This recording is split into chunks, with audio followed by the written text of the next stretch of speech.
नमस्कार। हम लोग पढ़ रहे हैं साखियाँ एवं सबद। कबीर जी की लिखी हुई रचना है साखियाँ एवं सबद। इससे पहले हमने कबीर जी के जीवन परिचय के बारे में पढ़ा, साखियाँ क्या होती, साखियाओं के बारे में पढ़ा, और इससे पहले हम एक साखियाँ पढ़ चुके हैं और आपने इनको लिख भी लिया होगा और इनकी जो आज पढ़ रहे हैं उनको एक बार आपने पढ़ भी लिया होगा, है ना। चलिए आज हम दूसरा, तीसरा और चौथा साखियाँ पढ़ेंगे, है ना। और इसके बाद जो तीन साखी हैं वो हम इसको अगले वीडियो में पढ़ेंगे। तो आप इनको ध्यान से सुनिएगा क्योंकि इसमें आपके जो पीछे पाठ में प्रश्नोत्तर है वो उन सभी प्रश्नों के उत्तर आपको यहाँ पर मिल जाएंगे। मैं आपको यहाँ पर बता दूंगा लेकिन समझना आपको है ना। प्रेमी ढूंढत मैं फिरो, प्रेमी मिले न कोई, प्रेमी को प्रेमी मिले सब विष अमृत होई, है ना। एक बार फिर से इसको पढ़ते हैं कि प्रेमी ढूंढत मैं फिरो, प्रेमी मिले न कोई, प्रेमी को प्रेमी मिले सब विष अमृत होई। इसमें कवि कबीरदास जी कह रहे हैं कि मैं प्रेमी को ढूंढने के लिए निकला था, मैं सच्चे प्रेम करने वाले व्यक्ति को ढूंढने के लिए निकला था।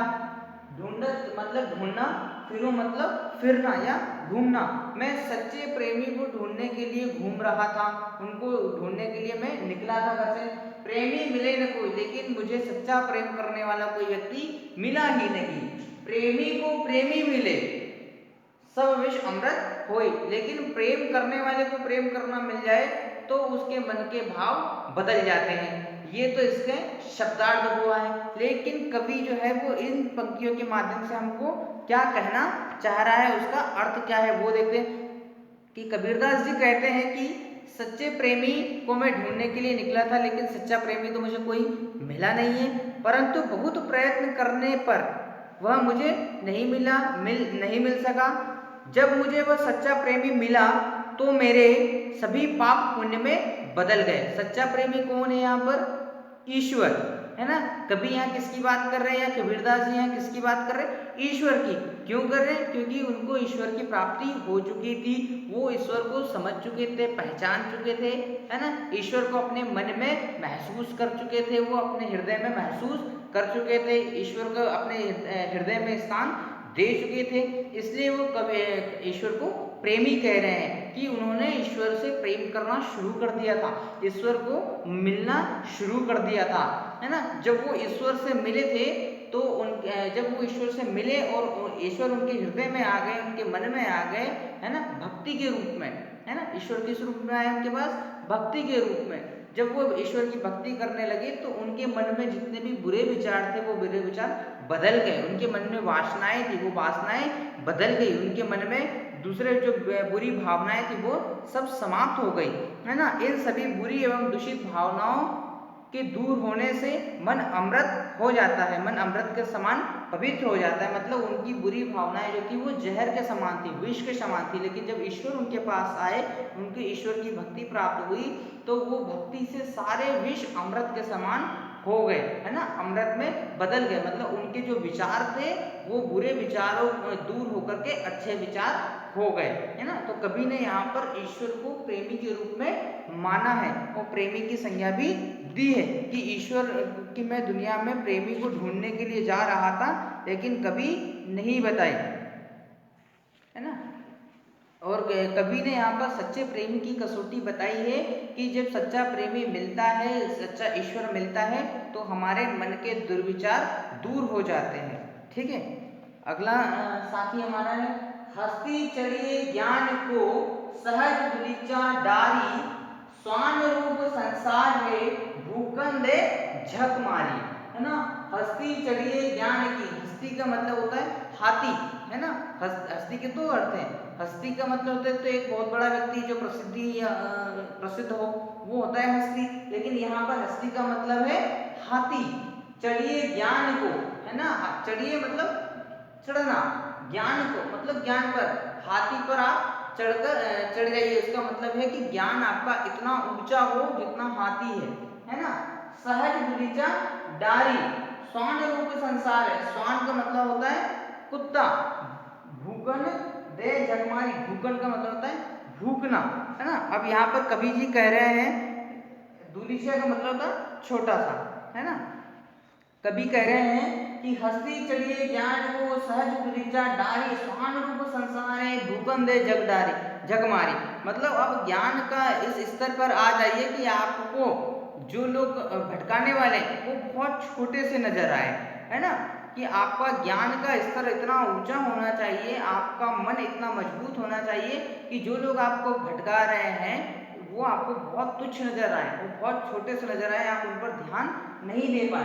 स्वान रूप संसार है भूबंद जकराई, कि ये संसार जो है वो कुत्ते के समान है, वो जो आप पर भोग रहा है, मतलब आपको भटकाने का प्रयास कर रहा है, आपको बार बार रोक रहा है। लेकिन आप हाथी के समान रहिए कि जब गांव से या मोहल्ले से हाथी निकलता है और मोहल्ले के जब कुत्ते चिल्लाते हैं तो हाथी पर कोई फर्क नहीं पड़ता है, हाथी अपनी मदमस्त चाल में चलता हुआ आगे निकल जाता है, सबको नजरअंदाज कर देता है, सबको मतलब उन भौंकने वाले कुत्तों को नजरअंदाज कर देता है। तो कवि ने हमें या कबीरदास जी ने हमें कहा है कि हम इस तरह से अपने आप को सुदृढ़ बना ले, इस तरह से अपने आप को बना ले कि जो समाज में जो लोग हैं जो हमें भटकाने का प्रयास कर रहे हैं हम उनसे भटके नहीं, हम उन पर ध्यान नहीं दें, है ना। कबीरदास ज्ञान प्राप्ति लगे साधकों को संबोधित करते हुए कहते हैं कि सत्य व एवं स्वाभाविक आसन या कालीन ज्ञान रूपी हाथी पर डालकर चलते रहो। यह अज्ञानी संसार तो उस स्वान अर्थात कुत्ते के समान है,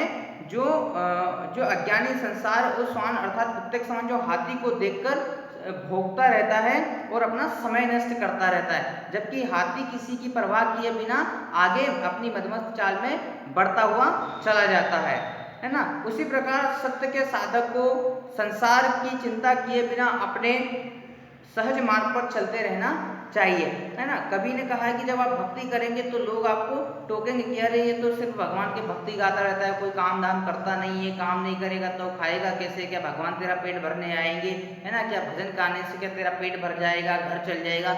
इस तरह से लोग आपको उल्हाने देंगे, ताने देंगे, लेकिन आपको ईश्वर की भक्ति को नहीं छोड़ना है। यदि आपके मन में ईश्वर है तो ईश्वर आपके लिए सारी व्यवस्थाएं भी करके देंगे, है ना, लेकिन आपको ईश्वर की भक्ति नहीं छोड़ना है। चलिए अगले इसमें पढ़ते हैं हम। पथापथ के कारणे सब जग रहा भुलान, निरपक होई के हरि तुझे सोई संत सुजान, है ना। पकापक का मतलब होता है पक्ष विपक्ष, है ना, एक पक्ष है एक विपक्ष है ना। कारणे कारण, है ना, जग संसार, है ना। भुलान मतलब भूल जाना, निरपक्ष मतलब निरपेक्ष, है ना, या निष्पक्ष। भजे सोई संत सुजान, सुजान का मतलब है सज्जन व्यक्ति। अब इनके माध्यम से कवि ने कहा है कि पखापक के कारणे सब जग रहा भुलान, है ना, मैं पक्ष विपक्ष में रहा, है ना, कि मैं पक्ष विपक्ष मतलब एक तरफ हाँ या एक तरफ नहीं, हाँ या नहीं की स्थिति में रहा, तो मैं सारा जग भूल गया कि मैं किसको स्वीकार करूं किसको स्वीकार नहीं करूं, किस ओर जाऊं किस ओर नहीं जाऊं, मैं ईश्वर को मानूं नहीं मानूं, मैं इस पक्ष विपक्ष में ही उलझा रहा और सारे जग को भूल गया।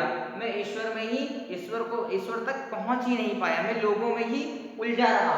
निरपक होए के हरि भजे, है ना, निरपक मतलब निष्पक्ष होकर, मैंने किसी भी पक्ष को फिर, है ना, अगली पंक्तियों में कह रहा है कि निरपक होए के हरि भजे, है ना, मैंने निरपक्ष होकर हरि को भजना शुरू किया, निरपेक्ष होकर या निष्पक्ष होकर किसी भी पक्ष की बात नहीं मान करके मैंने ईश्वर की भक्ति करना शुरू किया।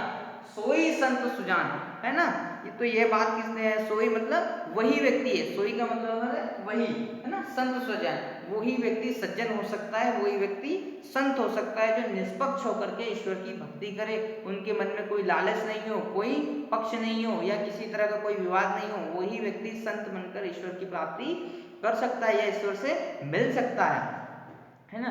तो यहाँ पर कहा है कि जो भक्त निष्पक्ष होकर हरि अर्थात ईश्वर की भक्ति या भजन करता है, सच्चे अर्थों में वही संत ज्ञानी कहलाता है। भक्ति सहज मार्ग व तर्क पक्ष विपक्ष का कोई स्थान नहीं है। यदि आप ईश्वर की भक्ति करते हैं तो वहां पर पक्ष और विपक्ष नहीं देखना चाहिए, वहां तर्क और वितर्क नहीं देखना चाहिए, वहां पर लड़ाई या विरोध नहीं करना चाहिए। आपके मन में यदि ईश्वर है तो आप ईश्वर की भक्ति कीजिए, है ना। संत व्यक्ति कभी भी पक्ष और विपक्ष में नहीं उलझता है। सच्चा व्यक्ति वही है जो ईश्वर की प्राप्ति में कभी भी पक्ष विपक्ष नहीं करता, वाद विवाद नहीं करता, ईश्वर को छोटा या बड़ा नहीं कहता, है ना, ईश्वर में कभी खोट नहीं निकालता।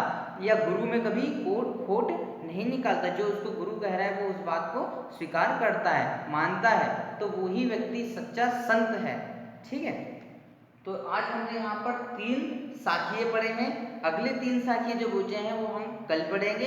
तब तक आप इनके अर्थ कॉपी में लिखकर रखिएगा। चारों जो साखियाँ हैं उन साखियों को पहले लिखिएगा और उनके भावार्थ आपको लिखना है। पहले साखिया 1 लिखा, साखिया 1 लिखने के बाद आपको कॉपी में उसके अर्थ लिखना है। फिर साखिया 2 लिखा, उस दूसरे के नीचे आपको उसका अर्थ लिखना है। फिर साखिया 3 लिखा, उस साखिया के नीचे आपको उसका भावार्थ लिखना है। फिर साखिया 4 लिखा, उस साखिया के नीचे आपको उसका भावार्थ लिखना है। अगले 3 साखिए हैं, वो 3 साखिए मैं कल पढ़ाऊंगा, तब उसके बाद आपको वो करना है। तब तक आप इन चारों साखिया के, जो एक कल पढ़ा था और 3 साखिए आज पढ़े, आप इन चारों साखिया के भावार्थ आपको अपने शब्दों में लिखना है। अगर नहीं समझ में आ रहा है तो आप इस वीडियो को बार बार देखिएगा, क्योंकि मैंने इनका पूरी तरह से इनको आपको समझा दिया है। तो आपको इस वीडियो को देखेंगे तो आपको सारी चीज़ें और क्लियर हो जाएंगी, है ना। और तब तक आप कल के लिए 3 साखिए और पढ़ करके रखें, ताकि आपको और आसानी से समझ में आ जाएंगे। Thank you.